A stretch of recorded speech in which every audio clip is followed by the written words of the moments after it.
They say that at 68, a man should be looking at the sunset with a sense of pride, perhaps holding a glass of scotch while watching the tide pull away from the Connecticut shore.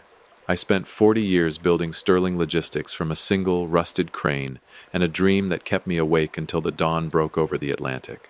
I gave that company my sweat, my youth, and every ounce of my focus, believing that if I built a fortress of security, my family would be the heart beating inside it. But as I stood in the grand ballroom of our Greenwich estate, surrounded by the scent of expensive lilies and the clinking of crystal, I realized that I hadn't built a home at all. I had built a stage, and I was the only one who didn't know the script. I looked at my wife, Lydia, radiant in silk that cost more than my first truck, and my son, Julian, standing tall with a London education and a smile that never quite reached his eyes. They weren't looking at me with love. They were looking at me like a relic, an old, heavy piece of furniture that no longer matched the modern decor. In that room full of senators and CEOs, I felt more invisible than the waiters moving silently through the shadows. I was the founder, the engine, the architect, yet I was being treated like a guest who had stayed far too long at his own party. Before we dive deeper into that fateful night at the Sterling estate, I want to send a heartfelt wish for good health to all of you. After you like and comment to show your support for my journey, would you mind sharing how old you are, which city you're watching from, and what time it is for you right now? I truly value the presence of those from my own generation here. Let's continue. The humidity that evening was thick, the kind of heavy Connecticut air that makes the salt from the sound cling to your skin. I stood by the mahogany bar, my fingers tracing the rim of a glass I didn't really want to drink from. Every time I tried to engage in a conversation about the new deep-water terminal or the logistics of the Panama expansion, I saw the subtle glances, a raised eyebrow from a hedge fund manager, a polite but tight smile from Lydia, and then the inevitable interruption. Julian would slide in, smelling of expensive cologne and confidence, effortlessly steering the conversation toward digital transformation and equity optimization terms that sounded like poetry coming from him, but felt like stones in my mouth. I've lived with dyslexia since I was a boy, in a one-room schoolhouse. Back then, they didn't have a name for it. They just called you slow or difficult. I learned to navigate the world through blueprints and the way a ship sits in the water. I see patterns. I see structural integrity. I see the hidden flaws in a steel hull that a computer might miss. But in a room full of people who value the speed of a polished sentence over the weight of a hard truth, I was an easy target. I watched Lydia move through the crowd, her hand occasionally brushing Julian's shoulder, a gesture of alignment that felt increasingly like a barricade against me. As the clock struck 8, the lights dimmed, and the grand crystal chandelier seemed to focus all its brilliance on the small stage at the end of the ballroom. This was the moment I had prepared for. I had a speech tucked into my breast pocket, not a long one. Just a few words about my father, Silas, who taught me that a man's word is his only real currency. I had practiced reading those 3 pages for weeks, marking the difficult words with small pencil sketches of anchors and ropes to help me remember the sounds. I felt the familiar flutter of nerves in my chest, the same one I felt when I launched my first vessel in 1986. I began to walk toward the stage, but Julian was already there. He didn't wait for me to reach the stairs. He stepped up to the microphone, adjusted it with a practiced flick of his wrist, and signaled the band to stop. The room fell into an expectant hush. "Ladies and gentlemen," Julian's voice boomed, rich and resonant. 40 years ago, a dream began.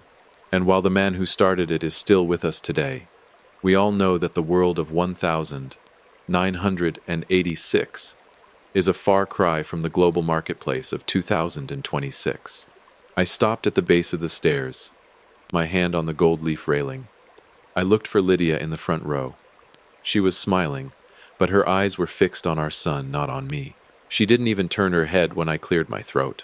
My father, Arthur, has always been a man of traditional methods, Julian continued, and a light ripple of laughter went through the room. It wasn't a mean laugh, not yet, but it had a sharp edge to it. He's the kind of man who prefers a paper map to a GPS, and who still thinks a handshake is more important than a 20-page contract. We love him for it, of course. But as we move Sterling Logistics into its next chapter, a chapter focused on rapid liquidation of stagnant assets and aggressive global merging, We realized that perhaps the pace of the modern boardroom is a bit overwhelming for him. I felt a heat rise in my neck. Liquidating stagnant assets? We had never discussed that. Those assets were the docks in Bridgeport and the warehouses in New London that employed families who had been with us for 3 generations. I tried to step up the first stair, but a young man from the PR firm someone Julian had hired last month stepped in front of me, placing a firm, respectful hand on my forearm. "Not just yet, Mr. Sterling," the young man whispered. "Let Julian finish the tribute." Julian leaned into the microphone, his expression turning into one of mock sympathy. We all know Dad struggles with the details. Whether it's a simple memo or a multi-million-dollar merger, the words just seem to get a bit jumbled for him. It's why we've decided that tonight isn't just an anniversary. It's a transition. As of tomorrow, I will be stepping into the role of CEO, while my father moves into a well-earned role as Chairman Emeritus, a position where he can focus on his hobbies and leave the heavy reading to those of us who can finish a page in under 10 minutes. The laughter was louder this time. It was the sound of 200 people who had already decided I was obsolete. I looked at Lydia. She laughed, too. A soft, musical sound that felt like a knife between my ribs. She knew how hard I had worked on that speech in my pocket. She had seen me at the kitchen table at 2:00 a.m., tracing the letters with my thumb, trying to make them stay still. She knew that my slowness wasn't a lack of intelligence, but a different way of seeing the world. And yet, there she was, toasted by the elite of Connecticut, chuckling at the expense of the man who had given her everything. So, Julian raised his glass. "Here's to my father, the man who taught me that if you can't read the fine print, you'd better hire a son who can." The toast was met with a standing ovation. People were cheering, clinking glasses, and moving toward Julian to shake his hand. I stood there, frozen at the bottom of the stage, the speech in my pocket feeling like a lead weight. I wasn't the chairman. I wasn't the founder. I was a punchline. I turned away from the stage, my eyes blurring, and began to walk toward the back of the room. I walked past the bar, past the portraits of the Sterling fleet, and straight through the glass doors that led to the copy room in the office wing of the house. The silence of the office was a shock after the noise of the ballroom. The air here smelled of toner and old paper, a smell I usually found comforting. I sat down at my old desk, the one Julian wanted to replace with a glass and chrome monstrosity, and pulled the speech from my pocket. I looked at the sketches of the anchors and ropes I had drawn. "I'm not slow," I whispered to the empty room. "I'm just careful." I looked over at the heavy industrial shredder in the corner. For months, I had been noticing Julian and Lydia huddling over documents late at night. Documents they would quickly hide whenever I entered the room. They thought I couldn't understand the complex legal jargon. They thought because I read slowly, I wouldn't notice the patterns. But they forgot one thing. When you read slowly, you don't miss a single comma. You see every hidden clause, every buried debt, and every lie tucked between the lines. I got up and walked over to the waste bin next to the high-capacity copier. It was full of shredded strips of paper from the week's restructuring meetings. Most people see a pile of trash. I saw a puzzle. I reached in and pulled out a handful of white strips. My fingers moved instinctively, aligning the edges, looking for the slope of a letter, the curve of a signature. Through the thin walls, I could hear the muffled sound of the party, the music, the laughter, the celebration of my own professional funeral. But as I sat there on the floor of the copy room, piecing together a fragment of a contract that bore the name of our biggest rival, a cold, hard clarity began to settle over me. My wife and son hadn't just pushed me out. They were selling the soul of this company to the very people I had spent 40 years competing against. I looked up at the portrait of my father, Silas, hanging on the office wall. He looked back with those sharp, sea-gray eyes, the ones that always seemed to know when a storm was brewing before the barometer even dropped. I realized then that the party wasn't over. It was just the opening act. They thought they had buried me, but they forgot that I've spent my whole life learning how to build something from the wreckage. I stood up, smoothed out the crumpled speech in my hand, and fed it into the shredder. I didn't need a script anymore. I was going to find out exactly what Lydia and Julian were hiding, and I was going to do it the only way I knew how, one piece at a time. The betrayal of a stranger is a wound that heals with a scar, but the betrayal of those who share your breakfast table is a slow-acting poison that redefines every memory you hold dear. For 40 years, I looked at Lydia and saw the partner who anchored my restless soul. And I looked at Julian and saw the legacy that would carry my name into a future I wouldn't live to see. I thought I was building a kingdom for them, but that night at the gala, I realized I had merely been the laborer clearing the land for a fortress I was never meant to enter. There is a specific kind of silence that follows a public humiliation. It's not the absence of sound, but the presence of 1,000 unspoken pitying glances. As I stood in the shadows of my own celebration, watching my son toast to my well-earned retirement, and my wife applaud the erasure of my life's work, the world didn't end with a bang. It ended with the soft, rhythmic clicking of a photocopier in a back room, a sound that reminded me that while they had taken my title, they had forgotten that I still held the keys to the engine room. The morning after the gala, the house felt like a hollowed-out hull. The caterers had vanished, the lilies had begun to wilt, and the air smelled of stale champagne and regret. I woke up at 5:00 a.m., a habit my body refused to break even if my schedule no longer required it. I sat in the kitchen, the marble countertops cold under my palms, waiting for the coffee to brew. Usually, Lydia would be there in her silk robe, discussing the day's social calendar, but today the hallway remained dark. I was a chairman emeritus now, a title that felt as heavy and useless as an anchor without a chain. When Julian finally came downstairs, he didn't offer a greeting. He simply checked his watch, grabbed his leather briefcase, and nodded toward me as if I were a piece of the architecture he was planning to renovate. "We'll have your personal effects moved to the small office by the garage, Dad," he said, his voice clipped and efficient. "The main executive suite needs a full tech overhaul for the new management team. It's better this way, quieter for you." I didn't argue. I had spent 40 years navigating storms by knowing when to hold my tongue and watch the barometer. I moved my things, a few framed photos of my father, Silas, my old brass sextant, and a stack of blueprints into what used to be a storage room near the copy center. It was a cramped space, smelling of ozone and industrial cleaner, but it had one advantage. It was the crossroads of the company's physical paperwork. For the first few days, I played the part of the defeated lion. I sat in my small office with the door ajar, watching the young associates Julian had hired scurry past with their tablets and high-speed energy. They looked at me with a mix of reverence and dismissal, the way one looks at an old steam engine in a museum. They assumed that because I struggled to read their digital memos, I was blind to the movement of the company. But as a man with dyslexia, I had spent my life learning to read the bones of things. I don't see words. I see structures. I see how money flows like water through a pipe system, and I know when there's a leak before the pressure gauge even drops. The first red flag didn't come from a meeting, but from the trash. Every afternoon, the optimization team Julian had brought in would run stacks of documents through the heavy-duty shredder in the copy room right outside my door. They were meticulous, but they were arrogant. They thought a shredded document was a dead secret. One evening, after the office had cleared out, and the only sound was the hum of the HVAC system, I walked into the copy room. The bin was overflowing with long, end of quote, thin strips of white paper. I took a handful back to my desk. To anyone else, it was confetti.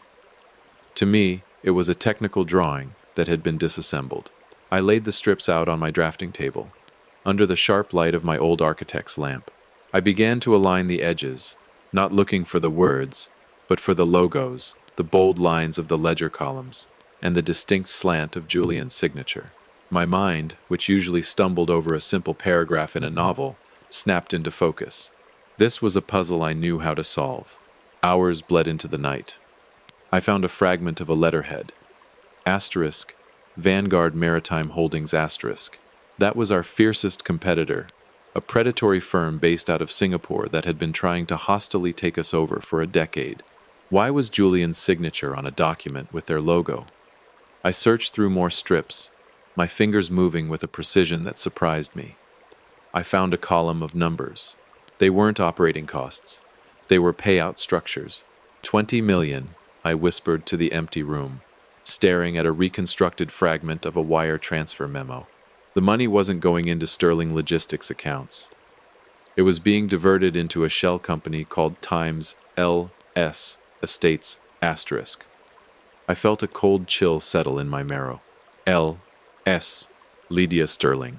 My wife wasn't just supporting Julian's rise. She was the beneficiary of a shadow treasury. They weren't just modernizing the company. They were gutting it, selling the proprietary shipping routes I had spent 40 years securing, and funneling the kickbacks into an account I had never been told existed. The next morning I watched them from my doorway. Lydia came into the office around noon, looking impeccable in a cream-colored suit. She walked straight into Julian's office, and through the glass partition, I saw them laughing. They looked like the perfect American success story. They looked like a family. But as I watched Lydia lean over and kiss Julian's cheek, I saw the way her eyes darted toward the executive safe. I saw the tension in Julian's shoulders as he checked a private encrypted app on his phone. I decided to test the waters. I walked into Julian's office holding a cup of lukewarm coffee. "Julian," I said softly. I was looking at the new London warehouse reports. The utility spikes seem off, like we're running a ghost shift. Is there something moving through those docks that isn't on the manifest? Julian didn't even look up from his screen. He gave a sharp, condescending huff. "Dad, we've told you. We're moving to an automated tracking system. Those spikes are just server calibrations. Why don't you go take a walk? The weather is nice by the sound today." Lydia stepped toward me, her hand resting on my arm. Her touch, which used to feel like home, now felt like the dry scales of a snake. "Arthur, darling, don't worry yourself with the logistics anymore. You've earned the right to stop seeing problems where there are none. Let Julian handle the heavy lifting." "I just like to understand how the machine works, Lydia," I replied, keeping my voice level, my eyes fixed on a folder on Julian's desk labeled Times Project Horizon *. "I built the machine, remember? And you did a wonderful job," she said, her voice dripping with that practiced, patronizing sweetness. "But the machine has evolved. It's far too complex for the way you process things." I nodded slowly, playing the part of the confused old man. I let my hand shake slightly as I took a sip of my coffee. "I suppose you're right. It's all just a bit too fast now, isn't it?" As I walked back to my small office, I didn't feel broken. I felt a strange, terrifying surge of energy. They were so convinced of my incompetence that they were leaving the breadcrumbs right in front of me. They thought my dyslexia was a cage that kept me from the truth, but it was actually the tool that allowed me to see through their smoke and mirrors. I went back to the copy room bin that night, and the next, and the one after that. I began to build a hidden ledger of my own, taped to the underside of my drafting table. I saw the shell companies, the diverted fuel subsidies, and the secret meetings scheduled at a private club in Manhattan. But the biggest piece of the puzzle was still missing. They were planning something massive for the end of the month, something they called the final liquidation. I realized then that they weren't just stealing. They were preparing to vanish. They were going to sell the entire Sterling legacy for a fraction of its value in exchange for a massive personal payout, leaving the employees, the creditors, and the history of the company to drown in the wake. I sat in the dark of my office, the ozone smell of the copier heavy in the air. I looked at the reconstructed fragments of my family's betrayal spread out before me like a map of a shipwreck. I knew I couldn't go to the police, yet the trail was too fragmented, and Julian had the legal department in his pocket. I needed something bigger. I needed to know how they were bypassing the original board bylaws my father had written in 1965. I leaned back and looked at the photo of Silas on my desk. He was a man of secrets, a man who survived the war by knowing how to read the stars when the compass failed.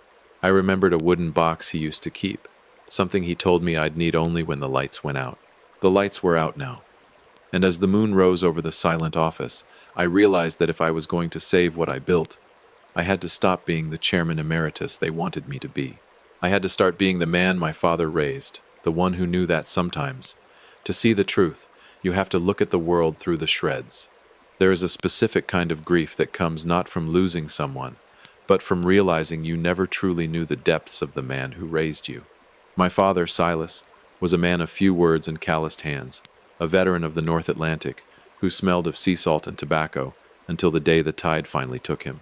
He lived his life like a lighthouse keeper, watchful, distant, and grounded by a duty that transcended the whims of the modern world. For years, I viewed his stern silence as a lack of affection, But as I sat in the dim light of my garage office, surrounded by the wreckage of my own family's betrayal, I began to see his ghost in a different light. We often think we inherit property or money from our parents, but the true inheritance is often the secrets they kept to protect us from ourselves. I realized that Silas hadn't been avoiding me all those years. He had been observing a storm he knew I wasn't ready to face. Now, with Lydia and Julian treating my life's work like a carcass to be picked clean, I felt the weight of a silent promise my father had left behind. A promise buried not in a bank account, but in an old iron box that smelled of the deep, cold ocean. The air in the attic of our Greenwich home was stagnant, thick with the dust of 4 decades, and the muffled echoes of the party still humming downstairs in my memory. I hadn't been up here since Silas passed 10 years ago.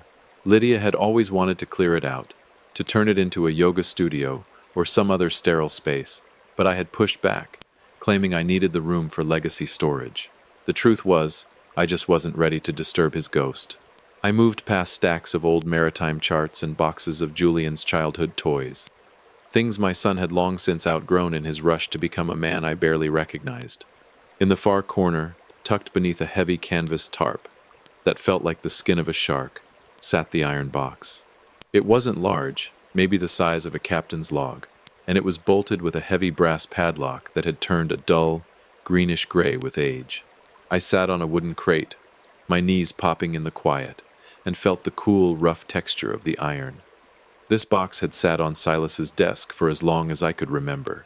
When I was a child, I used to think it held pirate gold or maps to sunken treasure. Silas would just tap the lid with his pipe and say, "Arthur, a man only opens this when the stars stop guiding him home." I didn't understand then. I thought he was just being poetic, or perhaps a bit eccentric from too many years at sea. But as I held the key I'd kept on my own ring for a decade, the one I'd never had the courage to use, I realized the stars had indeed gone out. My wife was funneling my life's work into shell companies, and my son was mocking my intelligence to the very board members I had handpicked. The key turned with a heavy mechanical thud. No oil, no grace, just the sound of old metal giving way to necessity. When I lifted the lid, I didn't find gold. I didn't find a stack of $100 bills. Instead, the box was lined with velvet that had faded to the color of dried blood, and inside sat a weathered leather ledger, a heavy brass key with a Swiss cross embossed on its head, and a series of hand-drawn maps on vellum. I pulled the ledger out first. My hands shook slightly, the dust tickling my throat. The first page wasn't a list of assets. It was a letter, written in Silas's cramped, precise hand, a hand that looked remarkably like mine when I stopped trying to force the letters to be pretty and just let them be true. "Arthur," it began. The ink faded, but legible. "If you are reading this, then you've likely discovered that the wolves don't always stay in the woods. Sometimes they sit at the foot of your bed." I saw the way Lydia looked at the ledger when she thought I wasn't watching. I saw the way Julian's ambition started to sharpen into something jagged even before he left for London. I hoped I was wrong. I prayed that my cynicism was just a byproduct of too many nights on a cold deck. But a sterling man must always have a reserve, not just of money, but of truth. I had to stop for a second, my chest tightening. Silas had seen it. 30 years ago, he saw the cracks in the foundation that I had spent my entire marriage trying to plaster over with expensive jewelry and private school tuitions. I had been so desperate for the warmth of a family that I had ignored the chill coming from the woman beside me. I looked at the Swiss key. It was cold, heavier than it looked. Beside it was a small slip of paper with a series of numbers and a set of geographic coordinates.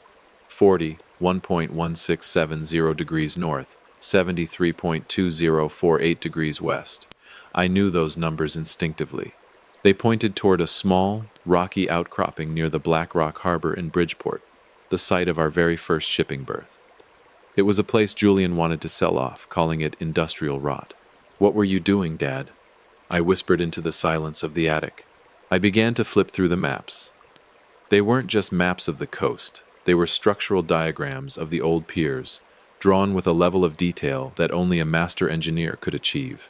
Silas had highlighted specific sections of the underwater pilings, marking them with the word Times Covenant *. As a man who sees in diagrams, I followed the lines. He had built something into the very physical structure of our original port, something that predated the digital ledgers, the shell companies, and the clever lawyers Julian was so proud of. I realized then that the Swiss key wasn't just for a safety deposit box in Zurich. It was a key to a private trust Silas had established in the 1960s, one that operated under maritime laws that were older than the state of Connecticut. The ledger detailed a series of silent holdings shares in the company that had never been converted to digital format, shares that carried a permanent, undilutable voting weight. Lydia and Julian were so focused on the 51% they thought they were manipulating through their shadow treasury. They hadn't realized that the foundation they were standing on was owned by a ghost. Silas hadn't just left me a backup plan. He had left me a trap for the greedy. I sat there for a long time, the shadows in the attic growing long and sharp. Below me, I could hear the house settling the creak of the floorboards. As Lydia moved through the master suite, the distant murmur of Julian's voice on his cell phone, likely discussing the final liquidation. They thought they were the architects of my demise. They thought my dyslexia meant I couldn't see the fine print of their betrayal. But as I traced the hand-drawn lines of Silas's map, I felt a sense of peace I hadn't known in years. My father hadn't been a cold man. He had been a guardian. He had left me the coordinates to my own salvation, buried under the salt and the tide of the place where we started. I tucked the ledger and the Swiss key into the inner pocket of my old wool coat, the one Lydia hated because it made me look too much like a dock worker. I stood up, the iron box empty, but its weight now transferred to my soul. I wasn't just Arthur Sterling, the slow reader, the chairman emeritus, the aging relic. I was Silas Sterling's son. I walked down the attic stairs, my steps light and deliberate. When I reached the landing, I saw Lydia standing by the window, staring out at the sound with a glass of white wine in her hand. She looked beautiful, like a painting of a woman who had everything. "Arthur," she said, not turning around. "What were you doing up there? You're covered in dust." "Just looking for some old tools, Lydia," I said, my voice as calm as a dead sea before a gale. "I think I'm going to go down to the Bridgeport docks tomorrow, just for a walk, for old time's sake."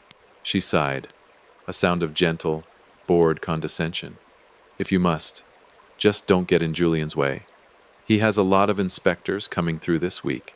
We're trying to finalize the improvements. I won't get in his way," I promised, and for the first time in years I wasn't lying. "I just want to see how the pilings are holding up. You'd be surprised what you find when you look beneath the surface." I walked past her, the Swiss key cold against my chest.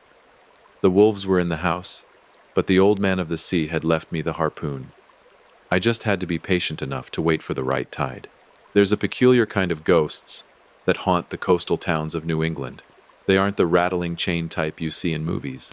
They are the quiet, persistent memories of men who knew how to weather a storm before satellites told them where the wind was blowing.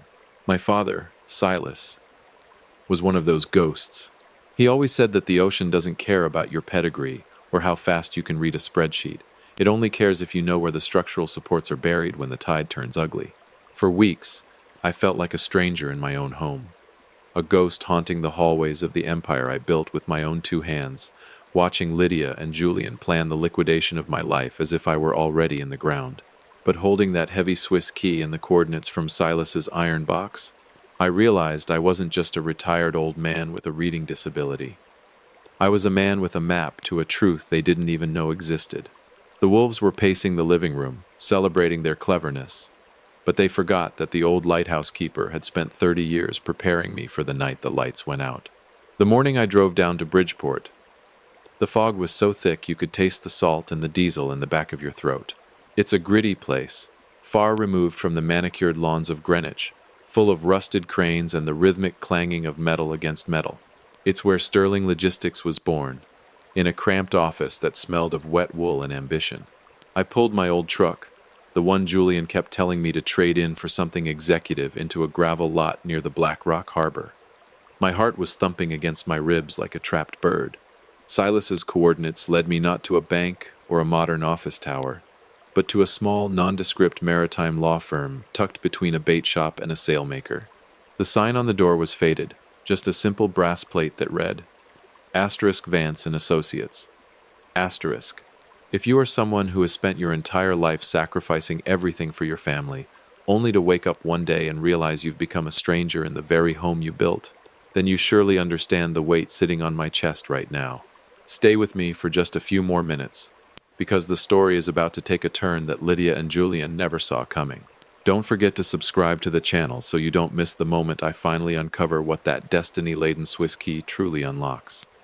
Let's keep going. The interior of the office felt like stepping back into 1965. The walls were lined with dark oak shelves groaning under the weight of leather-bound maritime codes, and the air carried that sweet, musty scent of old paper and history. Sitting behind a desk that looked like it was carved from a ship's hull was a woman who appeared to be made of iron and sharp intelligence. Her hair was a shock of silver, cut into a sensible bob, and her eyes, when she looked up at me over her reading glasses, were as piercing as a winter gale. "You have your father's walk, Arthur," she said, her voice a low, gravelly rasp that commanded immediate respect. "A bit slower, maybe, but you still carry your weight in your shoulders." "You knew Silas?" I asked, sitting in a leather chair that creaked under my weight. "I'm Clara Vance," she replied, closing a thick file with a definitive thud. "My father was your grandfather's lawyer, and I've been your father's secret for 32 years. Silas Sterling was a man who believed in deep foundations. He also believed that greed is as predictable as the tides, especially when it comes to people who marry into money rather than earn it." I leaned forward, the Swiss key feeling hot in my pocket. "He left me a box, Clara. He left me coordinates to this place, and a ledger I'm still trying to piece together. My family. They are selling the company. They think I can't stop them because I can't read the fine print of the new contracts." Clara leaned back, a small, knowing smile playing on her lips. It wasn't a comforting smile. It was the look of a captain who had spotted a leak in the enemy's hull. "Lydia and Julian are very clever, Arthur. They spent years studying the digital ledgers, thinking that the world exists entirely on a computer screen. But your father didn't trust digital. He didn't even trust modern banks. 30 years ago, shortly after you married Lydia, Silas came to this office. He sat exactly where you're sitting now, and he told my father, 'That woman has a hollow heart. She doesn't love the man, she loves the empire. And one day, she'll try to tear it down to feed her own vanity.'" Hearing her say it out loud felt like a physical blow. I had spent 30 years telling myself I was being paranoid, that Lydia's coldness was just refined reserve, and that Julian's arrogance was just modern ambition. Silas had seen the truth before I had even finished my honeymoon. "Silas established a lighthouse trust," Clara continued, pulling a heavy vellum document from a drawer. She didn't hand it to me to read. She knew about my dyslexia. Instead, she spread it out on the desk and pointed to the diagrams, the same ones I had seen in the iron box. He used maritime salvage laws and old Port Authority grants to bake a hidden ownership structure into the very pilings of the Bridgeport docks. Under the original 1965 charter, the person who holds the physical Swiss key to the vault beneath Pier 7 and the notarized vellum shares Silas hid there has the power to veto any sale of company land. It doesn't matter what Julian's new digital bylaws say. Those bylaws are built on a foundation that doesn't belong to him. "Veto the sale?" I whispered. "They've already signed memos of understanding with Vanguard Maritime. They are planning a final liquidation." "They are selling smoke, Arthur," Clara said, her eyes flashing. "They are selling a house while you still own the land it sits on. But you have to be careful." Silas knew that if Lydia found out about this trust, she'd find a way to litigate it into oblivion before you could act. That's why he made it so difficult to find. He wanted to make sure you were pushed to the very brink before you opened that box. He wanted to make sure you saw their true faces, so you wouldn't hesitate when it came time to pull the trigger. I looked at my calloused hands. For years I felt ashamed of these hands, thinking they were only good for heavy lifting, while Julian's hands were made for signing multi-million-dollar deals. But Silas had left the survival of the Sterling name to the man who knew how to handle a wrench and a key. "What do I do now?" I asked. "For now, you stay quiet," Clara instructed. "You let them think they've won. Let them keep laughing at your slowness. Julian is arrogant. He won't check the physical port registries from 60 years ago because he thinks they are irrelevant. Meanwhile, I will begin the process of unsealing the Lighthouse Trust. But Arthur, She paused, her gaze softening just a fraction. Once we move, there is no going back. You will lose the woman you've lived with for 30 years. You will likely lose your relationship with your son. Are you ready to be the only one left standing in the lighthouse? I thought about the night at the gala. I thought about the way Julian mocked my reading, and the way Lydia looked at the guests as if I were a stain on her perfect life. I thought about the families at the Bridgeport docks who would lose everything if Vanguard took over. I've been alone in that house for a long time, Clara, I said, standing up. My voice felt steadier than it had in years. I'd rather be alone in a lighthouse I own than a guest in a mansion where I'm not wanted. Silas was right. Greed is predictable. But so is the way I protect what's mine. Clara nodded, a grim look of satisfaction on her face. Go home, Arthur. Play the part of the chairman emeritus. Let them sign their papers. We'll wait for the tide to come in. As I drove back to Greenwich, the fog was beginning to lift, revealing the cold, gray beauty of the Sound. I looked at the Swiss key sitting in my cup holder. Silas hadn't just left me money or power. He had left me a mirror. He had forced me to see the people I loved for who they really were. It was a cruel gift, but as I pulled into my driveway and saw Julian's expensive sports car parked in my spot, I knew it was the only gift that could save me. I wasn't just Silas's son anymore. I was the keeper of the foundation. And a storm was coming for the Sterlings that no MBA could prepare them for. The most painful part of being underestimated isn't the insult itself. It's the vantage point it gives you. When people believe you are slow, or dim-witted, or simply past your prime. They stop closing doors when they speak. They leave their phones face up on the marble counters. They stop whispering because they assume the words won't settle in your mind anyway. For 30 years, I walked through my life believing I was the lucky one, the rugged dock worker who had somehow won the heart of a sophisticated queen. I thought Lydia's elegance was the polish my rough edges needed. But as I sat in the quiet corners of our estate, clutching the secrets Silas had left me, I realized that my wife's grace was never a gift, it was a camouflage. She didn't marry me to build a life. She married me to cultivate a harvest she intended to reap alone. Watching her now, I didn't see the woman I loved. I saw a predator who had been waiting for the right moment of perceived weakness to strike. The betrayal wasn't just financial, it was a systematic erasure of my humanity, a plan to pack me away like an old winter coat in a cedar chest, while she and my son sold the very soul of the Sterling name. Living in that house after my meeting with Clara Vance felt like walking through a minefield that I had planted myself. I had to keep my face neutral, my hands steady, and my voice pitched in that low, slightly confused tone they had come to expect from me.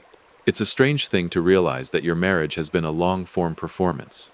I'd watch Lydia in the mornings, the way she sipped her Earl Grey and looked at the garden, her face a mask of serene devotion. But now, I noticed the way she'd check her watch every time a black town car passed the gate. I noticed the way she'd slip into the library and lock the door, claiming she was coordinating charity events, while the house's internal phone line showed a persistent, outgoing connection to a private number in Manhattan. One Tuesday, Lydia told me she was heading into the city for a fundraiser at the Met. She was dressed in a charcoal-colored Chanel suit, her pearls glowing against her skin like cold, hard eyes. She kissed my cheek a dry, ghost-like touch and told me not to wait up. "You look tired, Arthur," she said, her voice laced with that synthetic concern that used to make me feel cared for. "You should really look at those brochures Julian left on your nightstand. The Shady Oaks estate in Vermont is lovely this time of year. They have excellent programs for cognitive maintenance." Cognitive maintenance. It was the new code word for a gilded cage. They didn't want me dead. They just wanted me gone, tucked away in a high-end warehouse for the elderly where I couldn't interfere with the final liquidation. Once her car cleared the driveway, I didn't go to Vermont. I went to the library. I had spent my life fixing engines, and I knew that every machine leaves a trail. I bypassed the digital locks on our home security system, something Silas had taught me about the old-fashioned analog backups that tech-savvy kids like Julian always overlook. I pulled the logs from the gate camera and cross-referenced them with the guest Wi-Fi usage. That's when I saw him. A man named Marcus Thorne. Thorne was the CEO of Vanguard Maritime Holdings, our primary rival, and the man who had tried to bankrupt Silas in the 90s. In the security footage from 3 nights ago, while I was supposedly resting in the guest wing, Thorne's car had pulled into our secondary service entrance. He hadn't come for a business meeting. The footage showed Lydia meeting him at the door, her body language shifting into an intimacy I hadn't seen in a decade. She didn't look like a wife. She looked like a co-conspirator. My stomach turned over, a cold, acidic knot forming in my gut. It wasn't just about the company. They were in this together. The plan wasn't just to sell Sterling Logistics. It was to hand it over to Thorne for a fraction of its value, effectively merging our family's blood and sweat into Thorne's empire, in exchange for a massive offshore payout for Lydia and a high-ranking seat for Julian. I sat back in the heavy leather chair, the room suddenly feeling too small. For 30 years, I had shared a bed with a woman who was actively sleeping with the enemy, both literally and figuratively. I thought about all those nights I stayed up late at the docks, coming home covered in grease and salt, thinking I was providing for her. All the while, she was likely laughing at my simplicity with the very man who wanted to see me ruined. I needed more proof, something that Clara Vance could use to prove bad faith in court. I knew Lydia kept a private safe in her dressing room, one she thought I couldn't open because I couldn't remember the sequence. She'd always teased me about it, making me feel like a fool who couldn't even master a 6-digit code. But Lydia forgot that while I might scramble letters, I never forget a physical rhythm. I had watched her fingers dance across that keypad for years. I knew the song they played. I walked upstairs, the floorboards creaking under my weight. Her dressing room smelled of expensive perfume and betrayal. I knelt before the safe, my heart hammering against my ribs. Asterisk 3 6 9 0 2 4. Asterisk. The mechanism clicked, a sound of heavy, expensive finality. Inside, there were no jewels. Those were in the bank. Instead, there were folders. Real, physical folders. Lydia, for all her sophistication, was old-fashioned when it came to her most dangerous secrets. She didn't trust the cloud. I pulled out a document labeled Times Sterling Thorne, Strategic Separation, asterisk. It was a roadmap for my professional and personal execution. There was a medical evaluation signed by a doctor I'd never met declaring me unfit for independent living due to progressive cognitive decline.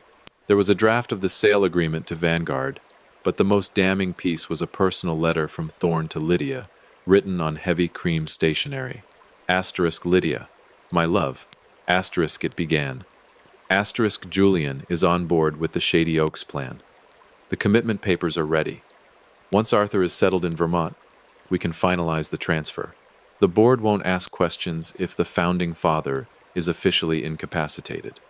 We are so close to the life we discussed in Paris. Just a few more weeks of playing the nursemaid. Asterisk. Nursemaid. Paris. Shady Oaks. I felt a roar of fury in my head, a heat so intense it blurred my vision.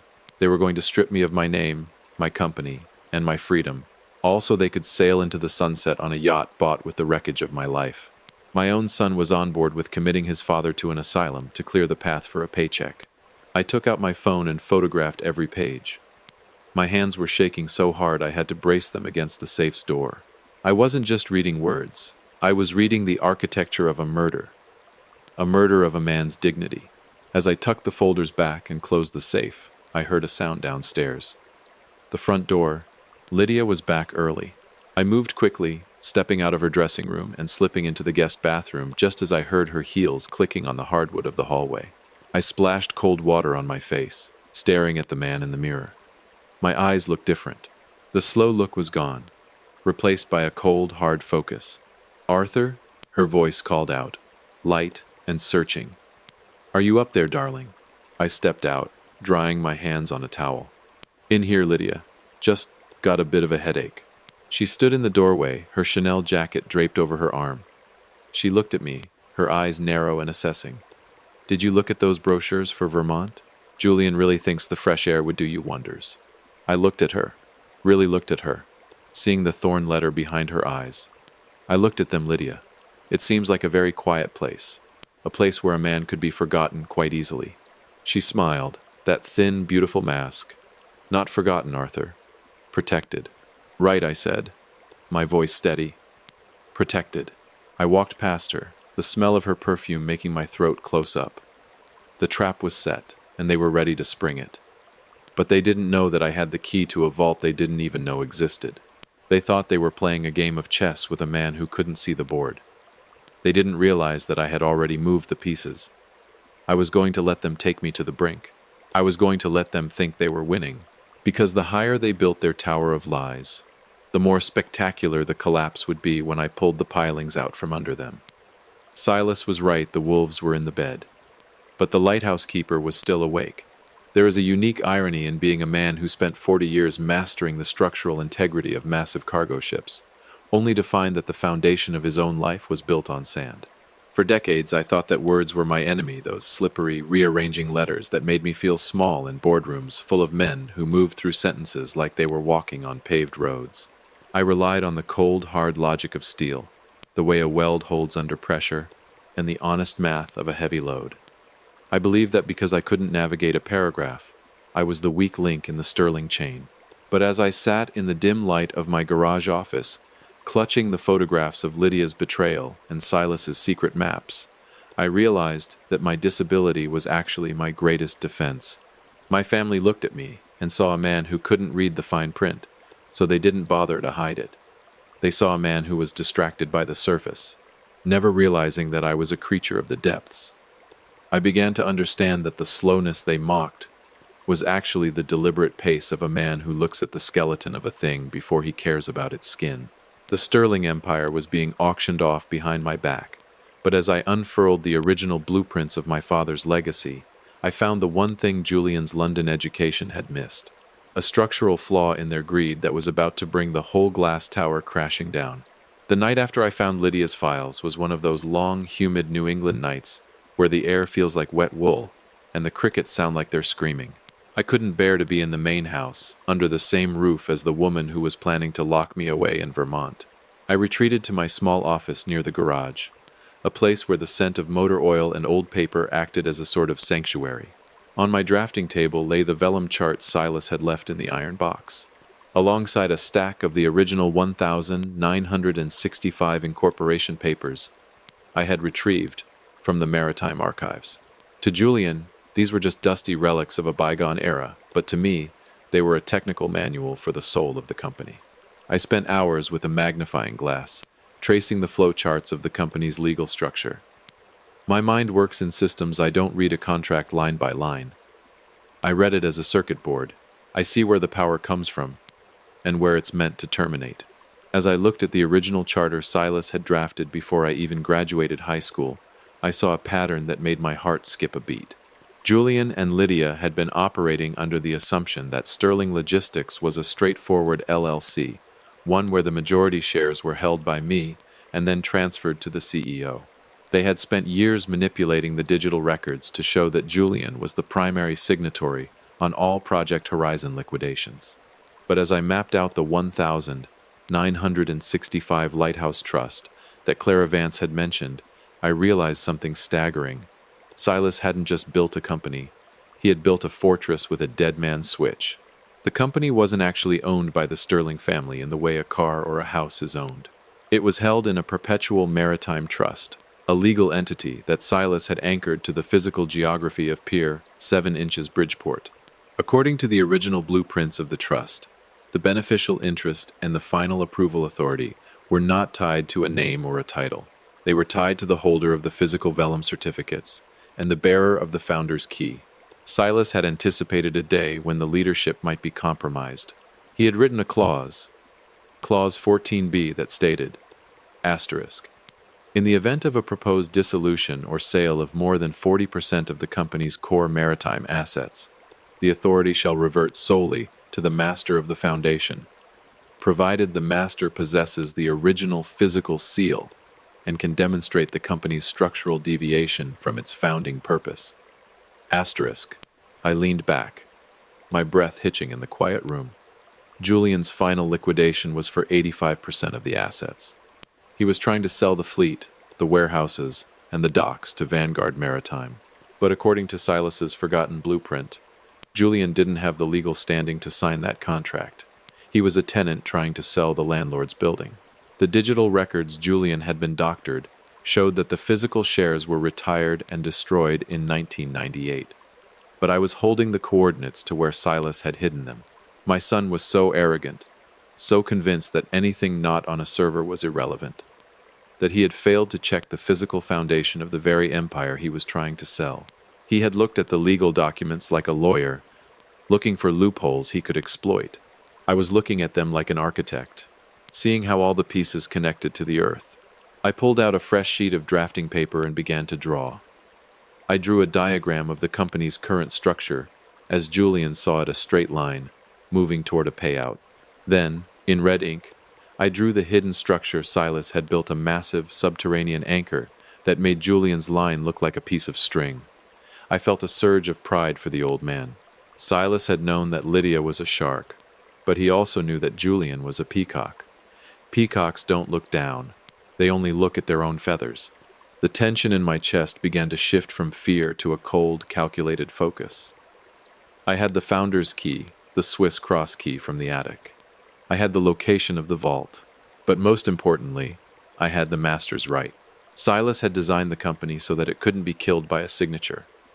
It could only be saved by someone who knew where the pilings were buried. I heard the garage door hum open, and a few moments later, Julian's footsteps echoed on the concrete. He didn't knock, he just pushed the door to my office open.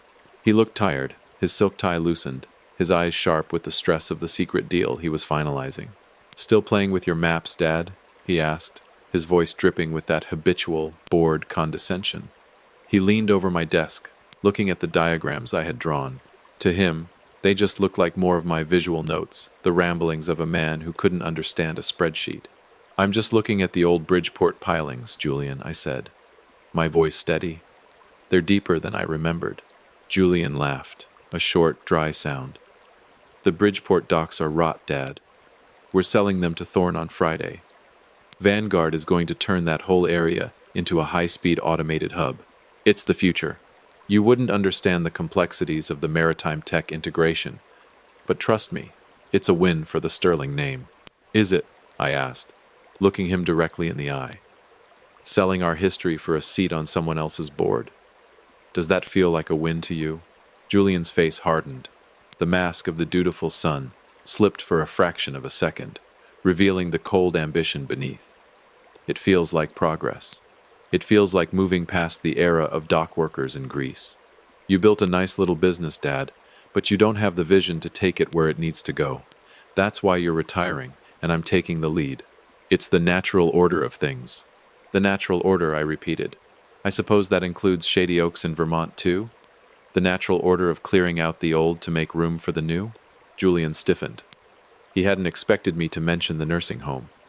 He looked at me, searching my face for a sign of how much I knew. I kept my expression blank, just the right amount of confused and hurt. "We just want you to be comfortable, Dad," he said, recovering his composure. "You've worked hard. You deserve a place where people can look after you." "I have a place, Julian. I built this place." "Well," Julian said, turning toward the door, "times change. Don't worry about Friday. Just stay here, look at your drawings, and let the adults handle the paperwork. I'll have the car ready to take you to Vermont on Monday morning." As the door closed behind him, I looked down at the red lines on my blueprint.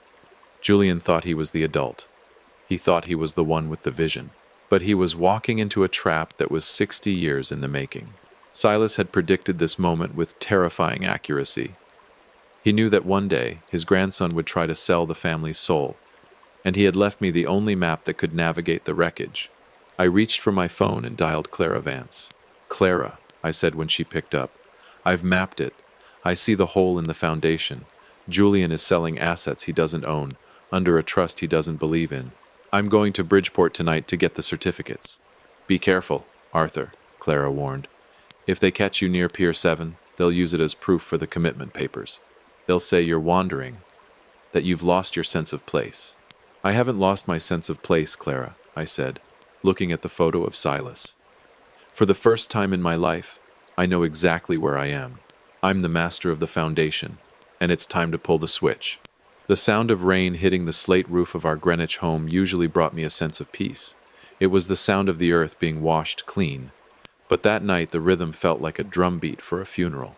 I stood in the grand foyer, my old wool coat dripping onto the polished marble floors that Lydia had chosen because they looked like success. I had just come back from the shadows of Pier 7, my hands still smelling of the cold iron and ancient grease of the vault, and my pocket weighted down by the vellum certificates that proved I still held the heartbeat of sterling logistics. I looked up at the curved staircase, where the light from the Italian chandelier cast long, jagged shadows, and for the first time in 30 years, I didn't see a home. I saw a cage. I had spent 4 decades building a life for a woman who viewed me as a line item on a ledger, and a son who saw my existence as an obstacle to his next promotion. They were in the dining room, the clinking of silverware against fine china, a sharp contrast to the roar in my ears. They thought they were finishing a meal. I knew I was finishing an era. I felt a strange, cold clarity, the kind a sailor gets when the compass finally shatters and he realizes he has to trust the stars or drown. I walked into the dining room, my boots leaving muddy tracks on the Persian rug. Lydia was sitting at the head of the table, a glass of Chardonnay caught halfway to her lips, and Julian was hunched over his laptop, his face illuminated by the pale blue glow of a spreadsheet. They both looked up as I entered, and for a heartbeat the room went dead silent. It was the look you give a stray dog that has wandered into a cathedral, disgust masked as pity. "Arthur, for heaven's sake," Lydia said, setting her glass down with a sharp click. "Look at the mess you're making. Where have you been? You smell like a wet dock." "I've been at the foundation, Lydia," I said, my voice sounding deeper, steadier than I had allowed it to be in years. "I've been looking at the things that don't change when the tide comes in." Julian let out a short, mocking laugh, not even bothered to close his laptop. "The foundation? Dad, give it a rest. We've already signed the preliminary agreements with Thorne. The Bridgeport site is being raised next month. There's nothing left down there but rot and memories, neither of which pay the bills." I walked over to the table and placed my calloused hands on the white linen cloth. "You haven't signed anything that matters, Julian. You're selling smoke to a man who wants to burn this family down. I know about Vanguard. I know about Ellis Estates. And I know about the Shady Oaks commitment papers." The air in the room seemed to vanish. Julian's face went from smug to bone white in a second. Lydia didn't flinch, but her eyes, those cold, beautiful eyes, narrowed until they were just 2 slits of blue ice. She leaned back, folding her hands over her pearls. "So," she whispered, her voice like a razor blade wrapped in silk. "The old man has been playing detective. I suppose we underestimated your persistence." "You underestimated my value, Lydia," I replied. "You thought because I read slowly, I wouldn't notice the patterns of your betrayal. You thought because I didn't have an MBA, I wouldn't understand how a shell company works. But I built the pipes you're trying to leak money through. I know every weld. My friends, as I sit here telling you Arthur's story, I can't help but think about all of us, the ones who have crossed over into the second half of our lives. Sometimes we find ourselves looked down upon by our own children, dismissed simply because we aren't tech-savvy, or because our eyes have grown dim and our steps a little slower. But they forget that these very hands, now weathered and worn, are the ones that built the foundation of the glamorous lives they enjoy today. Arthur is standing there in the rain, being driven away by the people he loved most, and I know that among you watching this, there are some who see your own reflection in his struggle. Julian stood up then, his chair screeching against the floor. "It doesn't matter what you think you found, Dad. The board is behind me. The legal team has already moved the voting rights. You're a relic. You're an old man who can barely read a grocery list, let alone a maritime merger. By Monday morning, you'll be in Vermont, and I'll be the man who saved this company from your stagnation." "I'm not going to Vermont, Julian," I said, pulling the Swiss key from my pocket and letting it hit the table with a heavy thud. "And you aren't selling Pier 7. Not now, not ever." Lydia stood up then, walking slowly toward me. She didn't look angry. She looked bored, as if she were finally ending a long, tedious conversation. "Do you really think that little key means anything, Arthur? You're pathetic. You spent 30 years thinking you were part of this world. You thought I loved you? You thought I enjoyed those nights listening to you mumble through blueprints while I dreamt of the life I actually deserved?" She stopped inches from me, the scent of her expensive perfume clashing with the smell of the rain on my coat. "I married a name, Arthur. I married the Sterling Empire." I needed a man who was too simple to ask questions, and too grateful for my attention to notice where the money was going. You were just a means to an end, a thumping heart in a suit that never quite fit. The words hit me harder than any physical blow ever could. It wasn't the theft of the company that broke me in that moment. It was the realization that my entire adult life had been a theater of one. Every I love you, every anniversary, every quiet morning in the garden. It was all just maintenance for her investment. Get out, Julian said, his voice trembling with a mixture of rage and fear. You aren't a Sterling. You're just a dock worker who overstayed his welcome. Get out of this house before I call security to have you removed as a trespasser. This is my house, I whispered. Not anymore, Lydia said, her voice flat and final. The deed is in my name, Arthur. One of those many documents you signed without reading the fine print. You have 5 minutes to take what you can carry. If you're still here when the clock strikes 9, I'll have the police escort you to a psychiatric hold for evaluation. I'm sure the doctor will find your delusions about secret vaults very convincing. I looked at my son, searching for even a flicker of hesitation, a ghost of the boy I used to take fishing on the Sound. But his eyes were as cold as his mother's. He had been raised in her image, taught that people were just assets to be liquidated. I didn't pack a bag. I took the Swiss key, the vellum certificates, and the small framed photo of Silas from my office. I walked out of the front door and into the torrential Connecticut rain. The heavy oak door clicked shut behind me, the sound of a vault closing on 30 years of my life. I stood on the gravel driveway, the water soaking through my clothes, chilling me to the bone.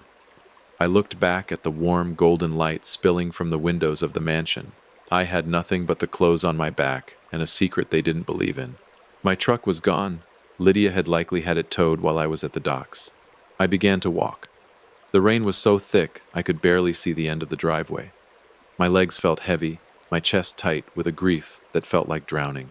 But as I reached the main road and felt the cold asphalt beneath my boots, I realized something. For the first time in 30 years, I wasn't carrying the weight of their expectations. I wasn't the slow husband or the embarrassing father. I was just a man with a key and a truth. The Sterlings had the house, the cars, and the polished reputation. But I had the foundation. And as I turned my face up to the dark, weeping sky, I knew that the storm hadn't come to destroy me. It had come to wash away the lies so I could finally see the path to the lighthouse. They thought they had driven me into the dark, but they forgot that a Sterling man is at his best when the world is at its worst. I wasn't finished. I was just getting started. There is a particular kind of cold that doesn't just settle on your skin, but seeps into your very bones, making you wonder if you'll ever feel the warmth of a home again. That night, as the rain turned the Connecticut roads into black mirrors, I realized that the house I had spent 30 years paying for was never truly mine. It was just a hollow monument to a woman's vanity and a son's greed. Standing on the edge of the asphalt with nothing but a Swiss key in my pocket and the wet wool of my coat clinging to my shoulders, I felt the terrifying weight of being a ghost. But as I walked away from the golden glow of the mansion, I began to remember something my father, Silas, used to tell me when a ship's engine failed in the middle of a gale. A vessel isn't held together by the captain's gold, Arthur. It's held together by the men in the grease who refuse to let the fire go out. I had spent so long trying to win the approval of the people in the silk ties that I had forgotten about the people in the coveralls, the ones who actually knew the rhythm of my heart. I was walking into the dark, but for the first time in years the air felt honest. I wasn't the slow husband or the failing father anymore. I was a man returning to the only family that had never asked me to read a spreadsheet to prove my worth. The walk from the estate to the outskirts of Bridgeport felt like an eternity, my boots heavy with water and my mind churning with the echoes of Lydia's laughter. I didn't go to a hotel. I didn't have a credit card they hadn't blocked, and I didn't want to be tracked. Instead, I headed toward the South End, toward a small, dimly lit diner called Times, the Anchor Asterisk, where the coffee always tastes like burnt beans, and the air is thick with the smell of diesel and fried onions. It's a place where the men from the docks go when the world treats them poorly. I sat in a back booth, shivering, my hands wrapped around a mug of hot water. I must have looked like a wreck, a 68-year-old man in a ruined blazer staring at nothing. But then, a shadow fell over the table. Arthur Sterling? Is that you? Or am I seeing a spirit? I looked up. It was Benji Morales. Benji had been my head mechanic for 25 years before Julian fired him 6 months ago, claiming his manual expertise was no longer compatible with the new automated logistics software. Benji was a man of 60, with hands so permanently stained by engine oil that they looked like they were made of mahogany. He didn't wait for an answer. He sat down, flagged the waitress for 2 real coffees, and looked me in the eye with a gaze that held more respect than I had received in my own dining room for a decade. I heard what happened at the gala. Arthur, Benji said, his voice a low rumble. The word travels fast through the union halls. That boy of yours, he's been clearing out the old guard, like he's cleaning out a closet. He thinks he's getting rid of the trash, but he's actually cutting the brake lines of his own company. He kicked me out, Benji, I said, my voice cracking slightly. Lydia, too. They're selling everything to Thorne. They think I'm too slow to stop them. Benji leaned forward, his elbows heavy on the laminate table. He made a mistake, Arthur. He forgot that the slow ones are the ones who noticed where the bodies were buried while he was busy looking at his reflection in his computer screen. You aren't alone. You think you're a man without a country? Look around. Over the next 2 hours, the back room of that diner began to fill. It wasn't a planned meeting, just a quiet, word-of-mouth gathering of the discarded. There was Mike Henderson, a tugboat captain Julian had replaced with a remote pilot system. Sarah Jenkins, the head of payroll, who had been let go after she questioned a series of discretionary bonuses headed toward LS Estates, and 5 other mechanics and foremen who had built Sterling Logistics alongside me. These were people who knew about my dyslexia not as a punchline, but as a trait. They knew that, because I couldn't read the memos, I had spent my time on the floor with them, listening to the machines, understanding the physical reality of the business.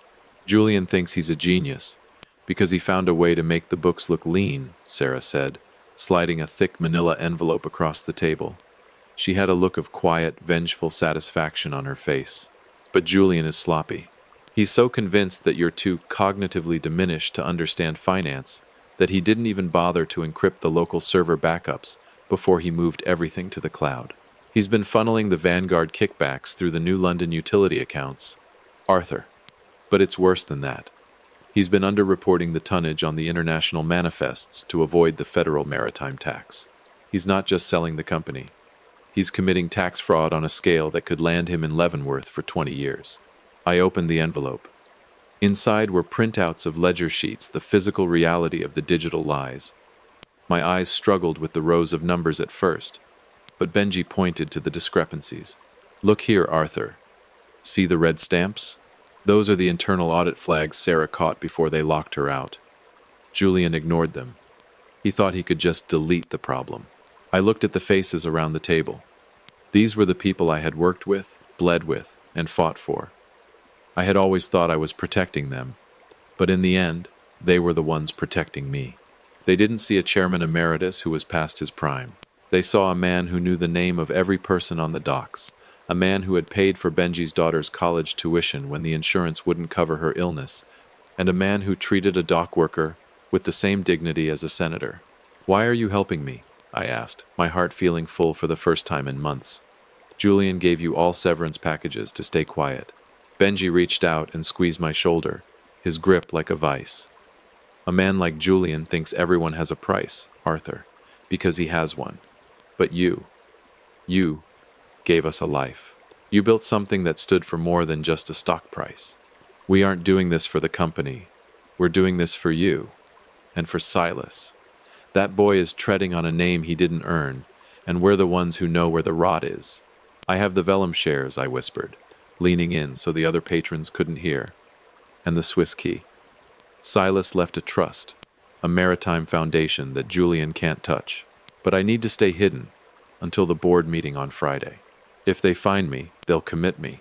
You stay with me, Benji said firmly. I've got a guest room in my basement, right next to the workshop. My boy is a tech whiz. He can help Sarah organize these tax files into something even a judge can't ignore. We'll keep you off the grid. No phones. No credit cards. Lydia and Julian can search every luxury hotel in the state. They'll never think to look for the king of Sterling Logistics in a basement in the south end of Bridgeport. As we left the diner, the rain had stopped, leaving the air smelling of ozone and wet pavement. I looked at the group of people walking beside me, men and women in work jackets, their faces etched with the hard realities of a life of labor. They were the stagnant assets Julian wanted to liquidate. But as I looked at the manila envelope tucked under my arm, I realized they were the most powerful force in the state. Julian and Lydia had the mansion, the lawyers, and the polished lies. But I had the grease, the gears, and the people who actually made the world move. They had spent 30 years underestimating the slow man, never realizing that the slow man was the one who had built the fortress they were currently trapped in. "We're going to get them, aren't we?" I asked Benji as we reached his truck. Benji climbed into the driver's seat and turned the engine over. It roared to life with a deep, healthy growl, the sound of a machine that had been cared for. "Arthur, we aren't just going to get them. We're going to show them what happens when you try to sell the foundation while the builder is still standing on it. You just get some sleep. Friday is coming fast, and the tide is on our side." I leaned my head back against the seat and closed my eyes. For the first time since the gala, the roar in my ears had gone silent. I wasn't alone. I was in the grease, where the truth always hides, and I was ready to fight. There is a ticking clock that exists outside of the mechanical pulse of a wristwatch. It's the kind of countdown you feel in the hollow of your chest when everything you've ever built is 48 hours away from being erased by a signature. As I sat in Benji's basement, the air smelling of sawdust and old motor oil, I realized that Julian and Lydia weren't just planning to sell a company. They were planning to bury a legacy that had survived world wars and economic collapses. They were so certain that I was a broken relic, a man lost in the fog of his own mind, that they had already begun the countdown to their new lives in Paris and Manhattan. But they forgot that a lighthouse isn't just a tower, it's a warning. And my father, Silas, had left me one final signal to light a secret hidden not in a vault or a ledger, but in the heart of a woman I hadn't seen in 50 years.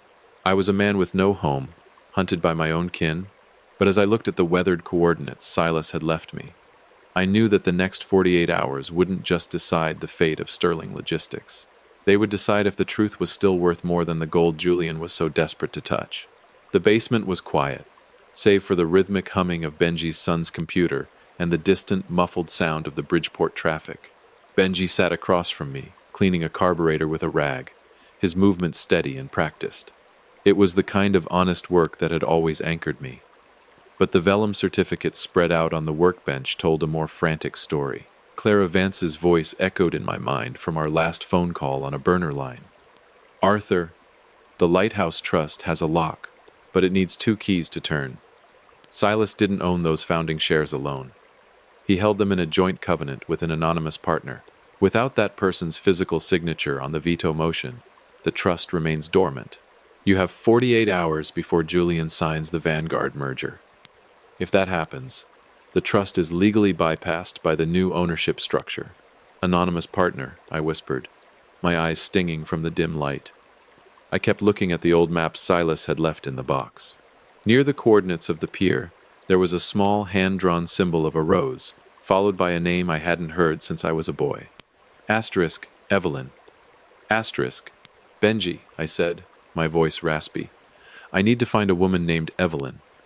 My father never talked about her, not after my mother passed, but her name is all over these private charts. Silas didn't just build this company with steel and sweat. He built it with her." Benji stopped rubbing the metal and looked up, his brow furrowed. "Evelyn? You don't mean Evelyn Thorne, do you? Not related to Marcus Thorne?" The name hit me like a physical blow. Marcus Thorne was the man Lydia was meeting in the dark, the man Julian was selling our blood to. If Silas's partner was a Thorne, then the betrayal went deeper than I could have imagined, but I looked closer at the vellum. It wasn't times Thorne asterisk. It was times Evelyn Street Clare asterisk. "No," I said, a memory flickering like a dying bulb. "She was a librarian in Mystic. Silas used to take the boat there every Sunday when I was 6. He told me he was checking the title records, but he always came back smelling of lavender and old books. My mother was already gone by then. I think she was the one who helped him write the original charter, the one who understood the words he couldn't quite master. If she's still alive, she'd be in her late 80s, Benji noted, already reaching for his keys. And if she's the key to stopping Julian, we'd better pray she hasn't forgotten Silas Sterling." We left the basement at 3 a.m., the truck cutting through the pre-dawn mist as we headed north toward Mystic. Every car that passed felt like a threat. I kept imagining Julian's face, sharp and predatory, or Lydia's cold, blue eyes watching the road. They had the resources of the state. I had a mechanic and a memory.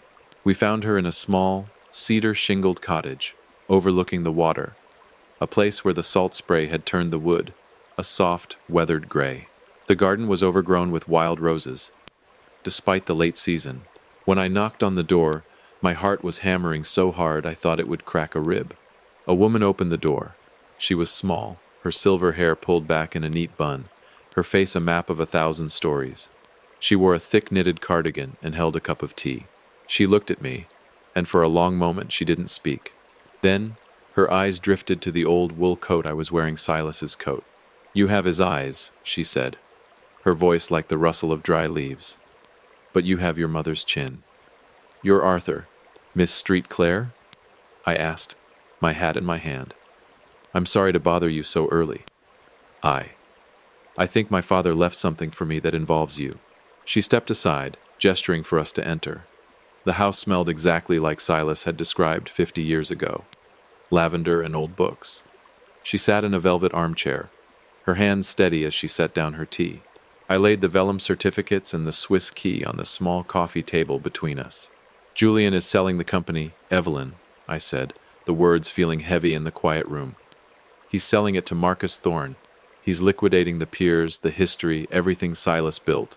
I found the Lighthouse Trust, but Clara Vance says I need the anonymous partner to sign. I think that's you."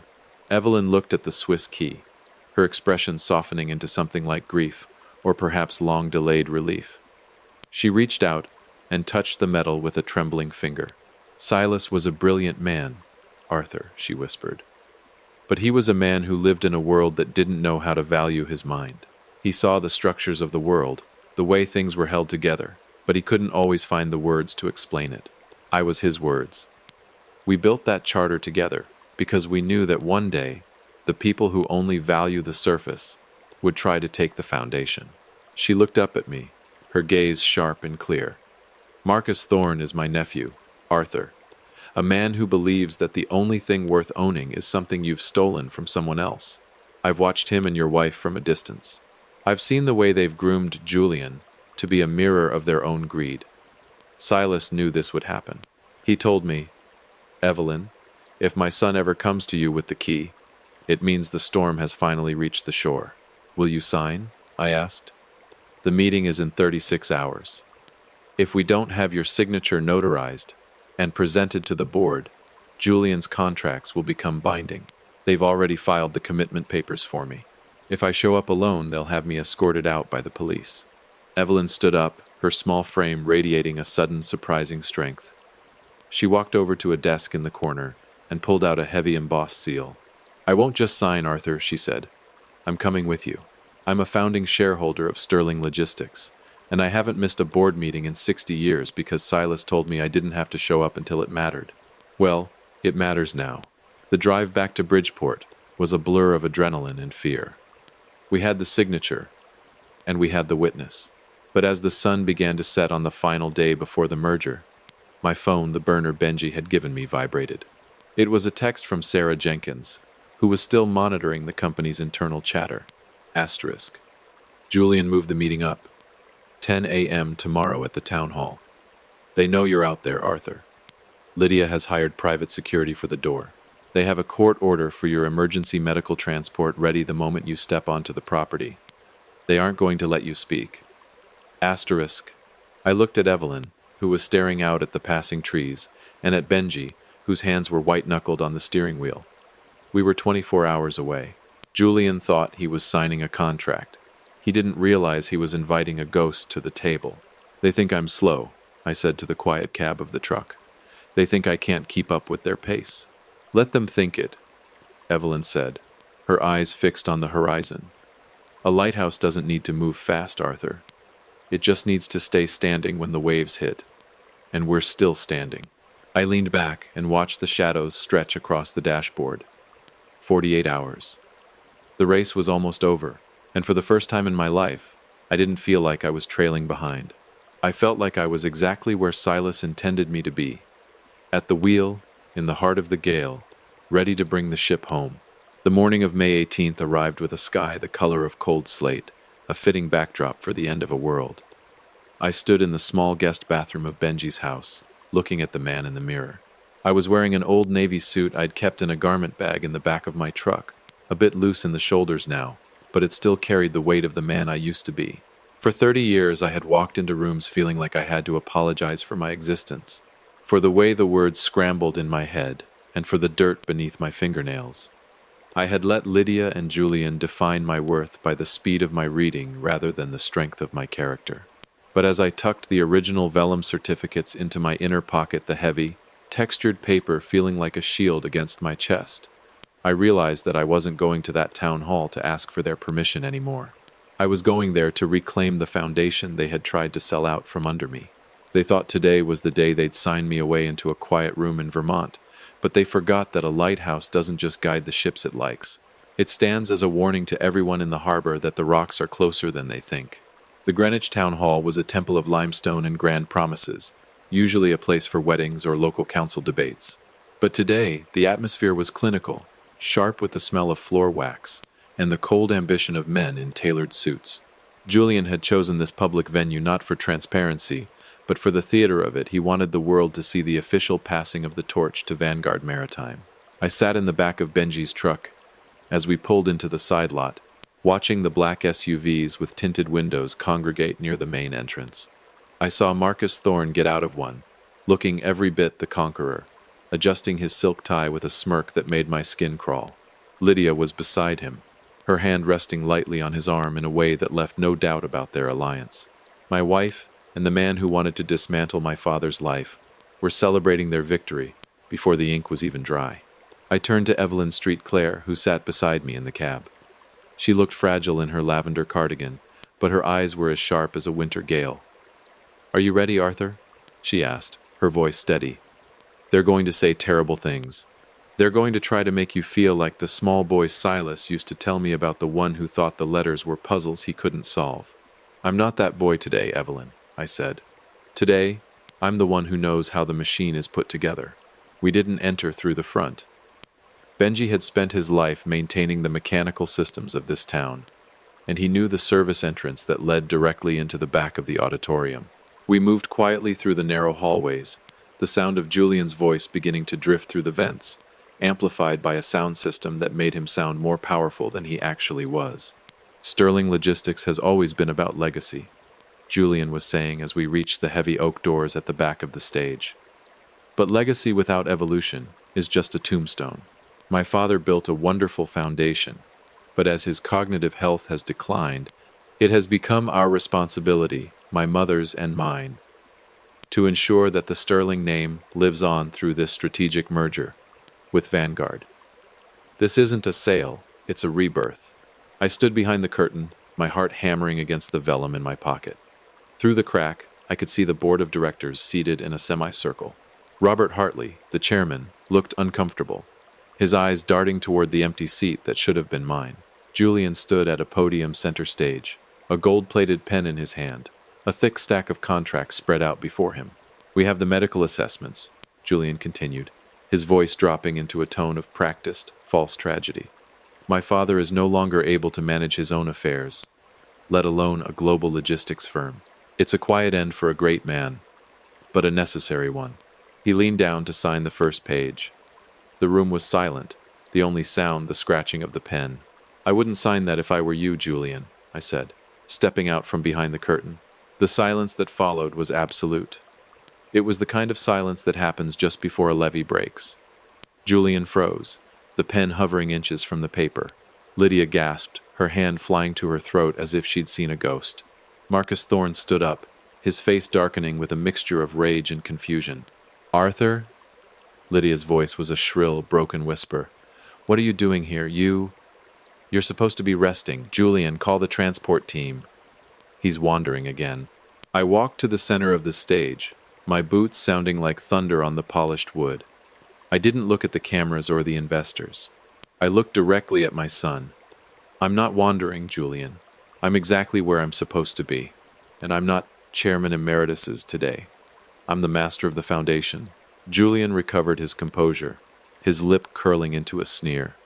Dad, this is embarrassing. You're making a scene in front of the entire industry. You don't have standing here. The board has already voted. I have the power of attorney. You're a guest at your own funeral.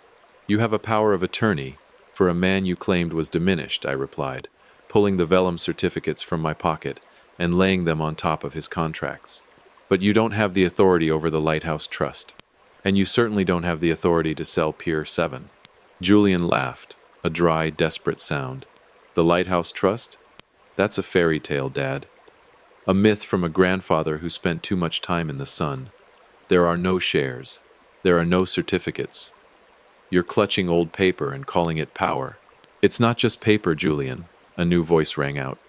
Evelyn Street Clare walked onto the stage, her silver hair catching the light.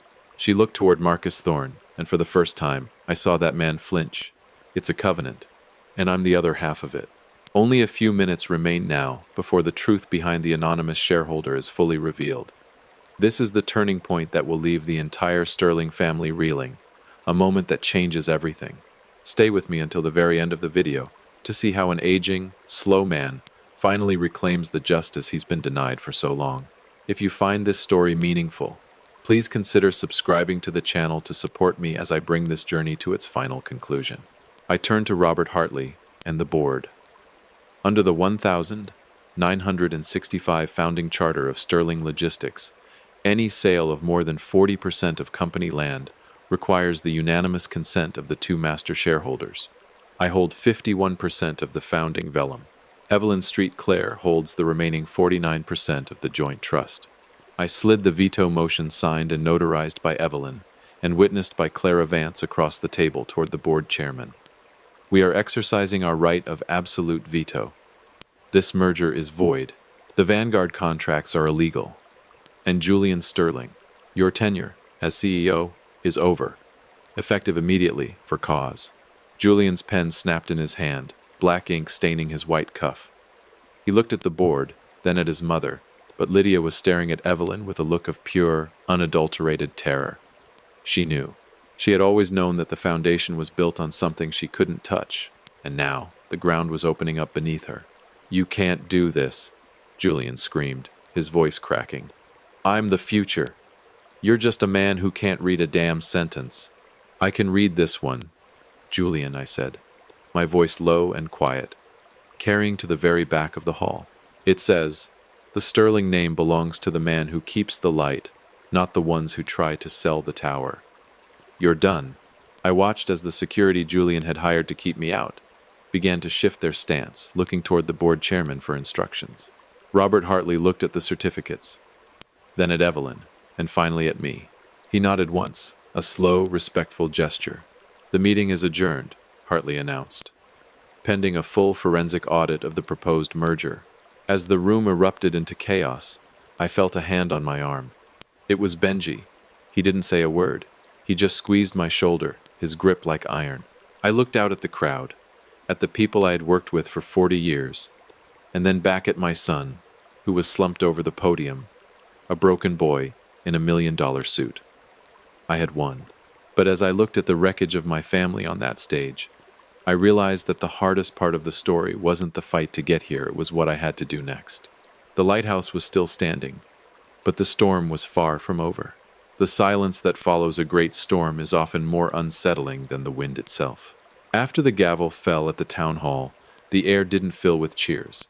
It filled with the heavy, frantic whispering of lawyers and the sound of a world collapsing in on itself. I stood at the center of that stage, the vellum certificates still warm from my touch, watching the two people I had loved most in the world turn into strangers before my very eyes. There is a specific kind of hollowness you feel when you realize that the person you shared a bed with for 30 years was never actually there. She was just a ghost haunting a counting house. I didn't feel like a victor. I didn't feel like a king reclaiming his throne. I just felt like a man who had finally finished a long, exhausting day of labor, only to find that the house he was building had been hollowed out by rot. But as I looked at Lydia and Julian, stripped of their polished masks and their borrowed authority, I knew that the slow man they had mocked was the only one left with a solid floor beneath his feet. The sterling empire was a lie they had told themselves, but the foundation I held in my hands was the only truth that remained. In the 48 hours that followed the board meeting, the modern life Lydia and Julian had constructed began to dismantle with a speed that was almost clinical. I didn't use anger. I didn't use threats. I simply sat in the small, cramped office of Clara Vance and let the law do the work I had once done with a wrench. The beauty of a foundation is that it doesn't care about your feelings. It only cares about the weight it's designed to carry. And Julian and Lydia were far too heavy for the lies they had built. I started with the house. It's a strange thing, signing the papers to remove your wife from a home you bought for her. I sat at a mahogany table, my hand steady as I authorized the revocation of Lydia's access to the Greenwich estate. Under the bad faith clause of the Sterling Trust, a clause Silas had insisted on any spouse found to be in collusion with a direct competitor for the purpose of asset stripping forfeits all marital claims to company-owned property. Lydia had spent years convincing me to put the house in the company's name for tax purposes. It was the very trap she had set for me, and now the jaws were closing on her silk heels. I was there when the movers arrived. It was a gray Tuesday, the kind of day where the mist clings to the windows like a shroud. Lydia was standing in the foyer, her Chanel luggage stacked neatly by the door, her face a mask of cold, vibrating fury. She didn't look like a woman losing a home. She looked like an actress who had just been told her show was canceled. "You really are a cruel man, Arthur," she said, her voice a low, dangerous hiss. She didn't look at the house. She looked at me, her eyes searching for a crack in my resolve. To throw your wife out onto the street over a business disagreement? After everything I gave you? You didn't give me anything, Lydia, I said, my voice calm, almost soft. You gave me a performance. You gave me a nursemaid while you waited for me to die or be locked away. The house belongs to the foundation, and since you aren't part of the foundation anymore, you're just a guest who has overstayed her welcome. I watched her hand tremble as she reached for her bag. The Blacktown car, the one she had used to meet Marcus Thorne in the dark, was gone. In its place was a modest sedan. Benji had arranged to take her to a small rental apartment in the city. I had cut off the black cards. I had frozen the LS Estates accounts pending the forensic audit. She had exactly what she came into this marriage with, a sharp tongue and a heart made of cold glass. Marcus won't let this stand, she whispered, a final, desperate attempt to exert power. Marcus Thorne is currently being questioned by the SEC regarding the Vanguard kickbacks, Lydia, I replied. I don't think he's coming to the rescue. He's a shark, and sharks don't swim back for the ones who get caught in the net. She walked out without another word, her heels clicking on the marble for the very last time. I stood in that grand foyer, the silence of the house rushing in like a tide. It was too big. It was too quiet. It was a monument to a life I had never truly lived. But the hardest part wasn't the wife. It was the son. Julian's fall was louder. The evidence Sarah Jenkins and Benji's son had gathered wasn't just corporate meddling, it was criminal. Federal investigators don't care about modernizing or optimization. They care about the fact that Julian had doctored international manifests to avoid millions in maritime taxes. And they care about the money he diverted into offshore accounts to pay for his London lifestyle. I visited him at the detention center 2 days later. He sat across from me behind a glass partition, stripped of his tailored suit and his arrogance. He looked small in the orange jumpsuit, his hair unstyled, his eyes red-rimmed. He looked like the boy I used to hold when he was afraid of the dark, and for a moment my heart broke for the man he could have been. I can't fix this for you, Julian, I said, my voice thick with a grief I couldn't hide. I've spent my life fixing things for you, making excuses for your temper, telling myself that your ambition was just a sign of your intelligence. But I can't fix tax fraud. I can't fix the fact that you tried to have your own father committed to a psychiatric ward to clear a path for a paycheck. Julian leaned forward, his forehead pressing against the glass. You were always too slow, Dad, he whispered, a ghost of his old spite flickering in his voice. The world was moving, and you were just standing there. I had to do something. I had to make us relevant. Is this relevant? I asked, gesturing to the bars behind him. Is this the future you wanted? To be a man who sold his father for a seat at a table that didn't even want him? Julian didn't answer. He just looked down at his hands, those soft, clean hands that had never known the weight of a wrench or the sting of salt. I realized then that he didn't even understand what he had lost.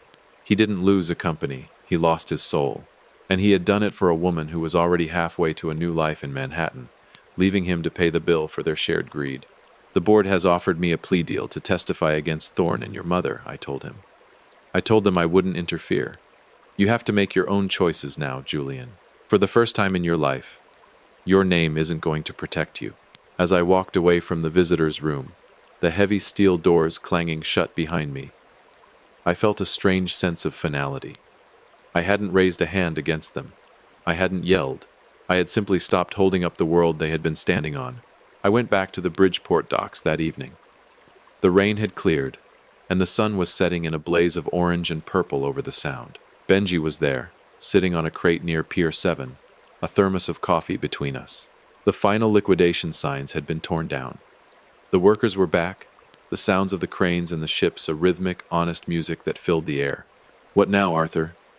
Benji asked, handing me a cup. I looked out at the water, at the old pilings Silas had built with so much care.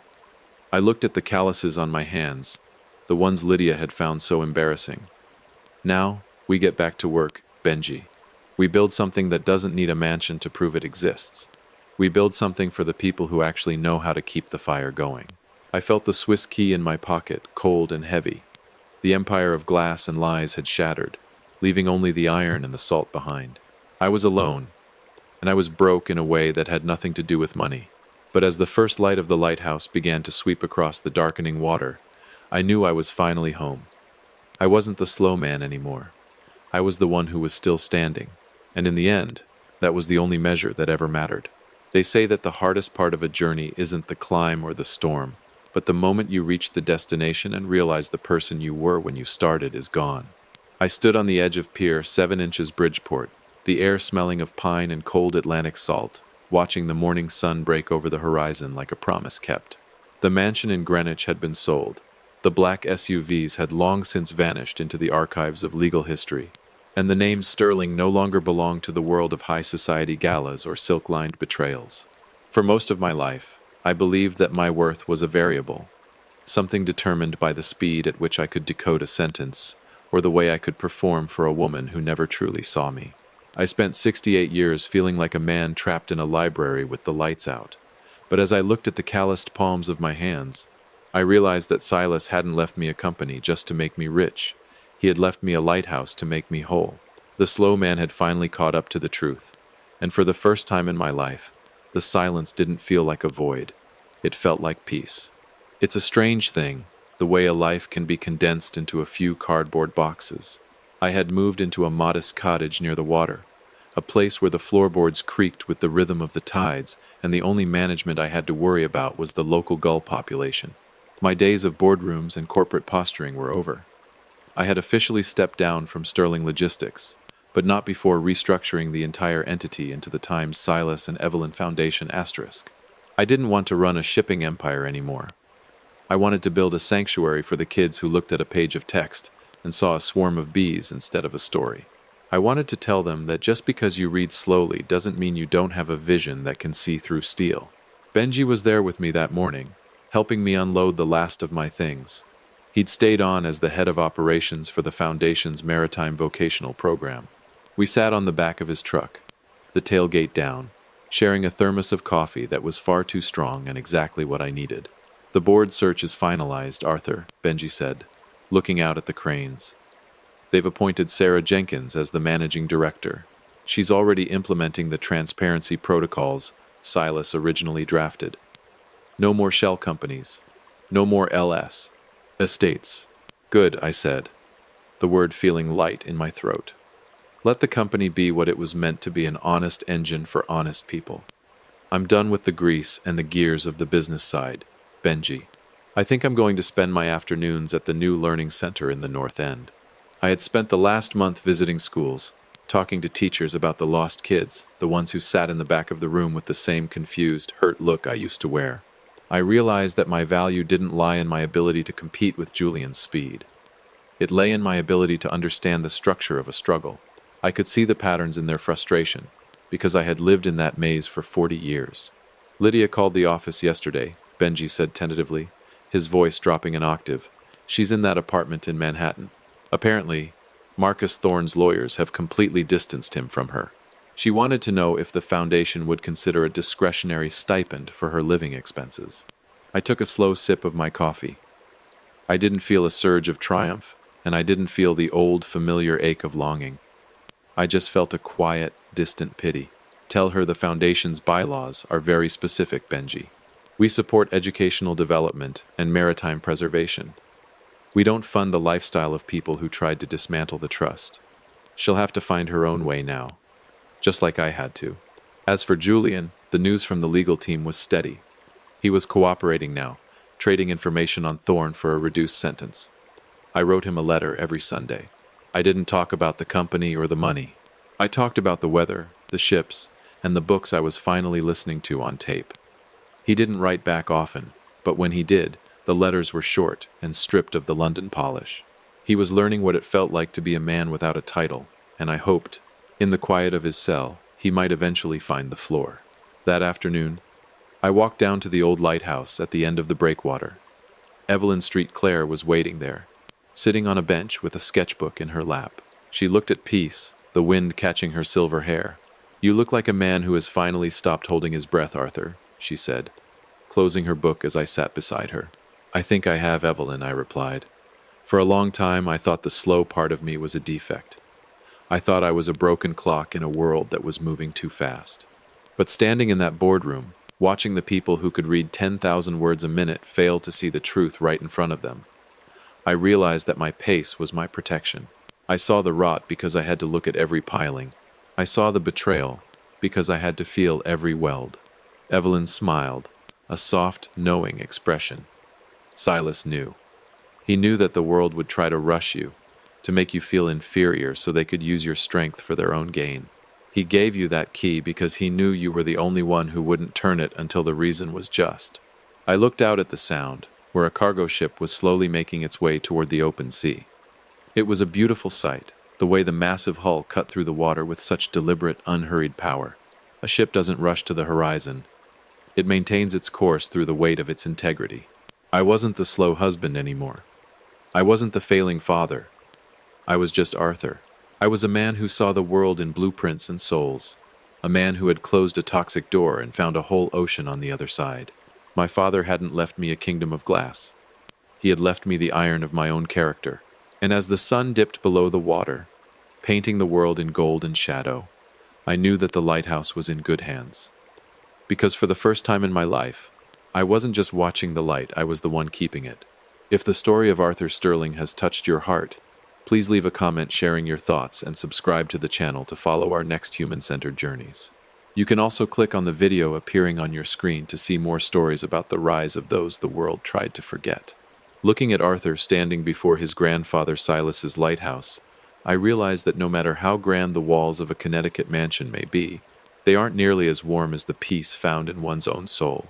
Arthur lost a fake family, but he found his true identity and his honor. The greatest lesson isn't about winning or losing. It's that when you are brave enough to close a toxic door, an entire ocean of freedom opens up before you. Thank you for listening until the very end.